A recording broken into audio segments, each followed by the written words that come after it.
Autumn 1967. A Navy warrant officer climbs into his car in Norfolk, Virginia, and begins driving north toward Washington, D.C.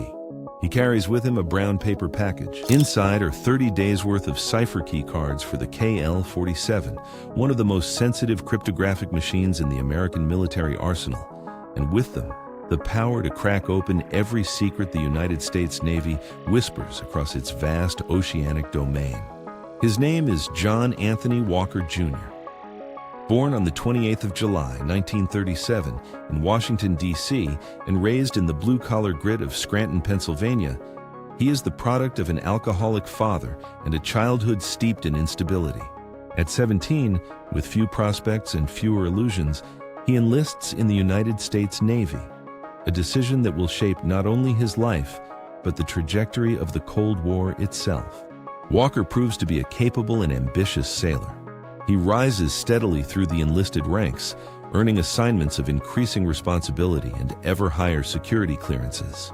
By the mid-1960s, he holds the position of Communications Watch Officer at the headquarters of the Commander, Submarine Force, United States Atlantic Fleet, Sublent, in Norfolk, Virginia.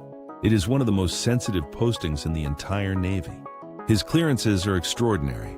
Walker has direct hands-on access to the cipher machines that encrypt virtually all operational naval communications, the KW-7 Orestes, the KWR-37, the KY-8, and the KL-47. Through these machines flows the lifeblood of American naval power. Nuclear submarine patrol routes, SOSUS underwater surveillance data tracking Soviet submarines, weapons system specifications, fleet operational orders, and not-to-war contingency plans. Walker doesn't merely glimpse the edges of these secrets, he holds them in his hands every working day. Yet the man entrusted with these astonishing responsibilities is drowning. In 1957, he married Barbara Crowley, and together they have 4 children: Margaret, Cynthia, Laura, and Michael. The family lives beyond its means, and Walker has compounded the strain by co-investing in a bar in Charleston, South Carolina.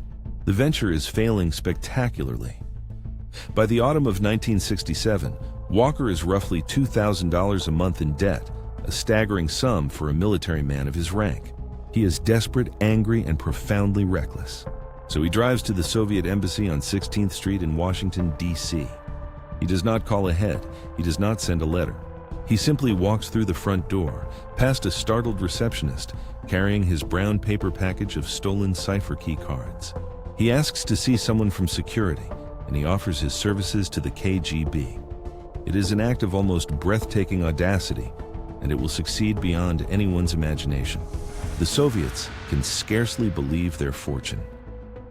The KGB officer who receives Walker that evening, later identified as Alexei Tkachenko, recognizes immediately what has walked in off the street, not a low-level malcontent with a few photocopied memos, but a communications specialist with root access to the encryption systems protecting an entire naval fleet. Tkachenko pays Walker approximately $1,000 in cash on the spot and begins arranging the tradecraft protocols that will govern their relationship for nearly 2 decades. The system they establish is elegant in its simplicity. Dead drops, prearranged locations where materials and payments are exchanged without direct contact, are set along rural routes in the suburbs of Maryland and Virginia. Walker deposits grocery bags and 7-Up cans containing stolen key lists and classified documents at roadsides and woodland paths. In return, he picks up cash payments from his Soviet handlers. The discipline Walker brings to these exchanges is remarkable, almost obsessive. He rarely deviates from protocol. He's never late. What Walker provides is devastating. The key lists he delivers allow the KGB to decrypt intercepted American naval communications in near real time. Soviet intelligence can now read the orders dispatched to American nuclear submarines on patrol, track the movements of carrier battle groups, and penetrate the underwater surveillance networks designed to detect Soviet submarine activity. The strategic implications are staggering. In the event of war, the Soviets would have known where American submarines were hiding, what orders they had received, and how NATO planned to respond. For nearly a decade, Walker operates as an active-duty spy with direct access to the materials the KGB most covets. He is disciplined, patient, and meticulous. He photographs documents in his home, carefully packages the film, and delivers it on schedule. The payments grow. Over the full life of the conspiracy, Walker will receive an estimated $1 million, a fortune that funds a lifestyle of boats, private planes, and extramarital affairs, even as his marriage disintegrates. But in 1976, John Walker retires from active duty in the Navy, and the river of secrets threatens to dry up. A lesser spy might have accepted the end of the operation and disappeared into quiet anonymity. Walker does not. Instead, he does something far more chilling. He begins to recruit, and he starts with the people closest to him. His first and most consequential recruit is not a family member, but a close friend.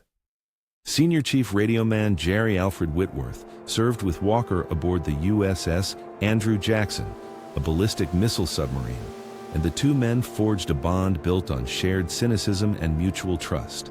Walker approaches Whitworth with a proposition, and Whitworth, motivated by money and a corrosive disillusionment with the Navy, agrees. It is a decision that will prove catastrophic for American national security. Whitworth is subsequently stationed aboard two of the Navy's most important vessels, the aircraft carrier USS Constellation and the nuclear-powered supercarrier USS Enterprise. From 1975 to 1983, he supplies Walker with an enormous volume of cryptographic key lists, technical manuals, and classified operational documents. Intelligence analysts will later conclude that Whitworth's contribution represents the single most damaging component of the entire Walker spy ring's output. He is the engine that keeps the operation running at full power, even after Walker himself steps away from active service. Walker also turns to his older brother, Arthur James Walker, a retired Navy lieutenant commander who has taken a position as an engineer at VSE Corporation, a Norfolk-based defense contractor with substantial Navy contracts. Arthur is less productive than Whitworth. His access is narrower, his materials less explosive, but he provides classified documents on ship repair procedures, amphibious force compositions, and fleet logistics. Every fragment, however small, adds texture to the mosaic the KGB is assembling of American naval capability. And then there is the most disturbing recruitment of all. John Walker's youngest child, Michael Lance Walker, has grown up in the shadow of his father's secret life. John begins grooming his son for espionage from adolescence, planting the seeds of complicity long before the boy is old enough to understand the full weight of what is being asked of him. When Michael comes of age, John pressures him to enlist in the Navy, not out of patriotism or paternal pride, but as a calculated investment in the spy ring's future. Michael complies. At 22 years old, Seaman Michael Lance Walker is stationed aboard the aircraft carrier USS Nimitz, where he serves as a yeoman with access to classified documents. He begins stealing materials and passing them to his father, who in turn delivers them to the Soviets. It is espionage as a family business, a father sending his son into the machinery of national defense as a human collection device, exploiting the young man's desire for approval and his fear of refusal. The scale of the Walker ring's betrayal is almost impossible to overstate. Over 18 years, the conspiracy delivers to Soviet intelligence a comprehensive window into the communications architecture of the United States Navy. Former Secretary of Defense Caspar Weinberger will later say that the damage is of the highest order, and that had the information been exploited in wartime, it could have had the most grave consequences for the security of the United States. Vitaly Yurchenko, a senior KGB officer who briefly defects to the West in 1985, reportedly describes the Walker operation as the most important espionage victory in KGB history. The damage extends far beyond individual documents. By providing the Soviets with key lists over an unbroken span of years, the Walker ring enables the KGB to decrypt not merely current communications, but archived intercepts stretching back over the entire period of the conspiracy. Every message the Soviets recorded but could not previously read is suddenly laid bare. It is as if a locked vault of secrets has been thrown wide open all at once, revealing years of accumulated strategic intelligence. Yet for all its discipline and longevity, the ring's undoing comes not from a brilliant counterintelligence operation, but from the most human of fractures, a broken family.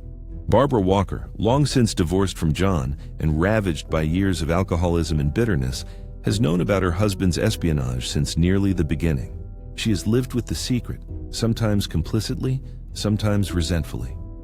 But by the early 1980s, consumed by anger and desperation, she makes a fateful decision. She contacts the FBI.